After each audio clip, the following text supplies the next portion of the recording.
we've learned that we're only about 54% accurate in distinguishing truth from deception. So why do we fail to catch liars? There's probably 3 reasons for this. The first is a lack of a motivation in the receiver. There's something called the ostrich effect, which is that it's better not to know if you don't want to know someone's been lying. Finding out someone lied to you may make you look bad or hurt your relationship, so sometimes we're not very motivated to find out the truth. Second, there are a lot of difficulties detecting deception. We've learned that there's no Pinocchio's nose, no one cue that shows when liars are lying. Liars can use countermeasures. They can embed lies in truths. They're also sometimes skilled and don't feel guilt or fear, so they don't give off the signals we're expecting.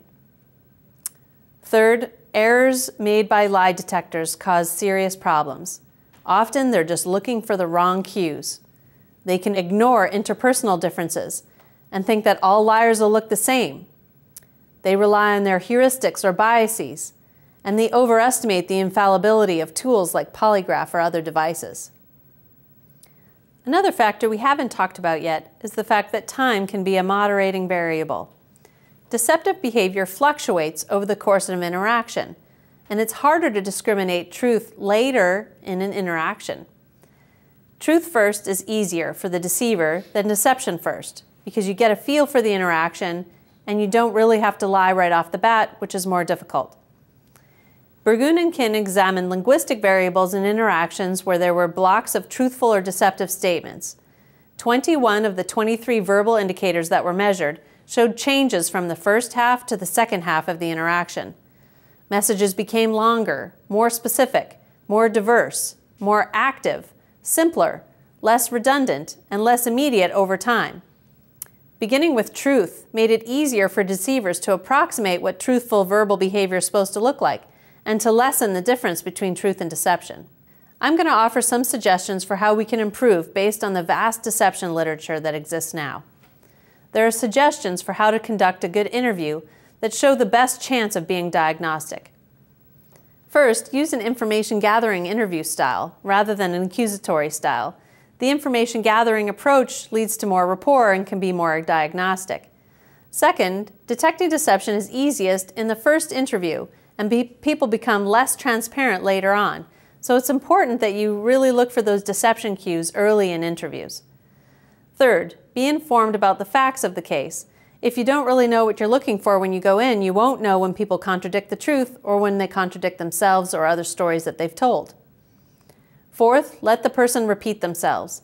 If they use the same words over and over again without really elaborating or giving new details, then that could be a sign that they're deceiving. Truth tellers don't tell the exact same story every time. They make changes, they spontaneously correct themselves, they do things that may look more deceptive but are actually signs of truth. Fifth, let interviewees elaborate. If they have the chance to talk more, then they may give cues that they're contradicting themselves, which could be diagnostic. 6. Make your interviews cognitively demanding whenever possible. Ask questions in reverse order. Ask them to do something else at the same time, or ask unexpected questions. All of these strategies increase the cognitive load of the interaction. And 7th, use evidence strategically. If you know your facts of the case, then you can use the evidence to try and get people to confess or get people to offer details that aren't consistent with the truth. I'm also going to offer some observational guidelines to help you when you're trying to observe people in determining whether they're telling the truth. First of all, use flexible decision rules that allow for multiple cues. These cues come from a variety of sources, so you shouldn't really be looking for just one cue that could show off deception. Second, increase the emotional stake or the cognitive load for the deceiver, as we've talked about many times. Third, consider an alternative interpretation for the behavior. Are they nervous? If they have a good reason to be nervous, then nervousness cues are not very good indicators of deception. Fourth, try to hide your suspicion. Interpersonal deception theory has shown us that signs of suspicion give the deceiver a chance to adapt, and you don't want them to adapt and make themselves look more credible, so try and keep that suspicion to yourself. Fifth, keep an open mind. Avoid biases and heuristics that can get in the way. Sixth, use the most diagnostic cues. Remember the patterns that we've learned: tension, uncertainty, cognitive load. And watch for both verbal and nonverbal cues. Don't get bogged down in trying to look at their face or their eyes. Number 8, look for deviations from truth in the same person. If you know what their truthful behavior looks like, it might be easier to tell when they're lying because they've switched from what they normally do. Number 9, use indirect techniques. Rather than asking observers about guilt, instead ask them questions like, does it seem that the person is thinking hard? That's a sign of cognitive load rather than a sign of guilt, and so that might be more diagnostic than just asking people to make decisions about truth or deception. Let's talk about the applications of deception detection knowledge, areas where deception detection is especially relevant. First is law enforcement. There's a lot of research that suggests that police look for the wrong cues and their accuracy is low while their confidence is high.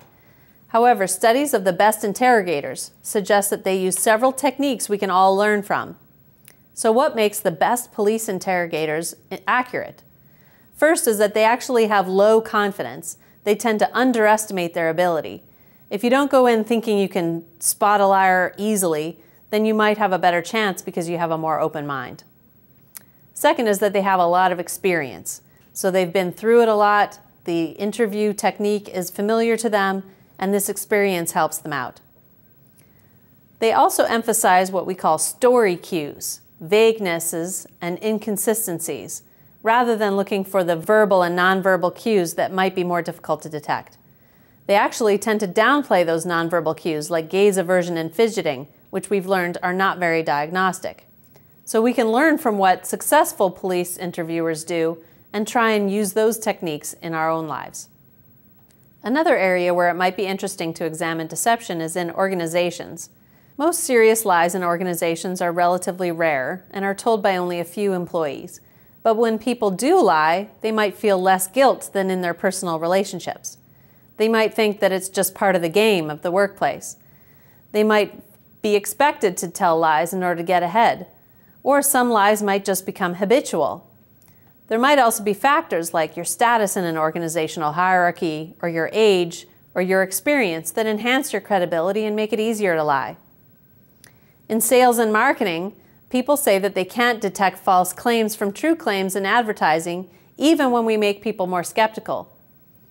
Salespeople tend to be very good at talking to people. They tend to be extroverts, which makes them especially hard to detect when they tell lies.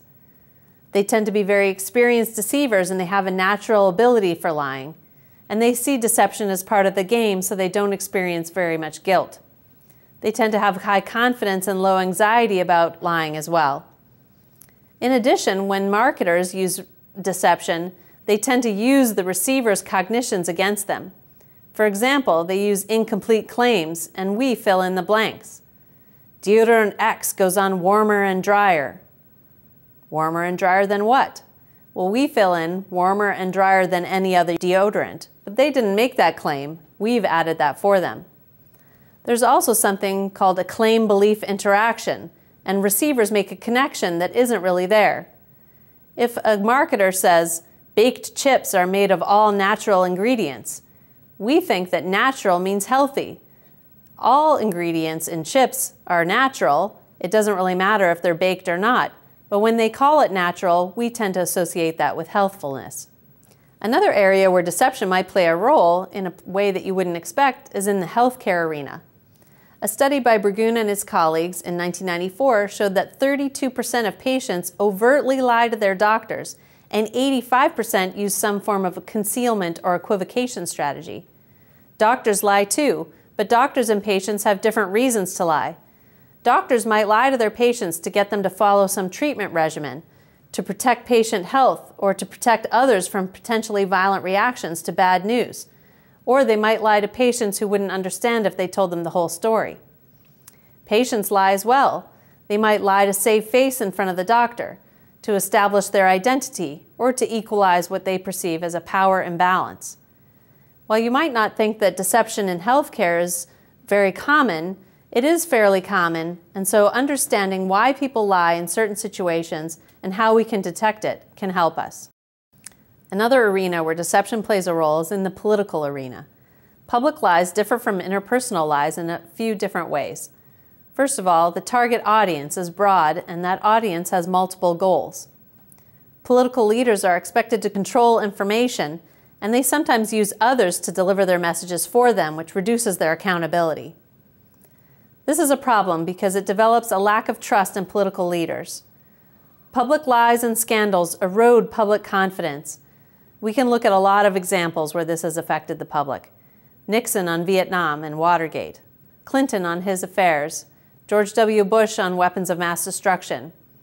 Every politician makes campaign promises that are not kept. In 1998, George H.W. Bush said, "Read my lips, no new taxes," as a campaign promise. He did have to raise taxes during his tenure as president, and that claim was used against him by Clinton in the 1992 presidential campaign. The result of all of these deceptions by politicians is a general sense of cynicism and helplessness in the electorate. It also results in low voter turnout, only 55 to 61% in the last 3 presidential elections. The public wants leaders to be sure and confident, but it also wants leaders to be honest. So how can we maintain public vigilance? With all the contrary messages out there, how do you know what's true? You can ask yourself these questions. Are there accessible sources for a claim? Does the speaker provide sufficient detail for you to check out? Is the question that's asked addressed directly? Is the speaker responsible for the quotes that they give? Does the speaker develop an argument rather than just make bold claims? There are also 3 websites I recommend for checking out the truthfulness of claims. One is PolitiFact.com, which is a Pulitzer Prize-winning website run by the Tampa Bay Times. They give their truthometer ratings on political statements made by both politicians and pundits. The ratings are made on a scale ranging from true to pants on fire. The second is factcheck.org, which is a project of the Annenberg Public Policy Center at the University of Pennsylvania. They say their mission is to reduce the level of deception and confusion in U.S. politics by monitoring the factual accuracy of what is said by major political players in the form of TV ads, debates, speeches, interviews, and news releases. The third page I like is called Snopes.com. They do more than check out political facts, they investigate urban legends as well. If you see someone posting a story on their Facebook feed about Texas passing a law allowing incarcerated sex offenders to be used in medical experiments, or a school in Maryland that required students to cross-dress in honor of Gay and Lesbian Appreciation Day, you can check it out on Snopes and find out that both those rumors are false. Before you start spreading rumors or get outraged by some crazy story like that, you can find out if it's even true. In this lesson, we've talked about some of the reasons we fail at deception detection, the ways we can improve our ability to question liars and observe their behavior to get at the truth. We've talked about the various applications of deception detection, including in the law enforcement arena, in organizations and marketing, in healthcare, and in politics. Just by being more vigilant, you can improve your accuracy somewhat, but even experts are fooled. Work on improving your skills and looking for reliable patterns, and check out the facts, and you'll do better than most at spotting the liar.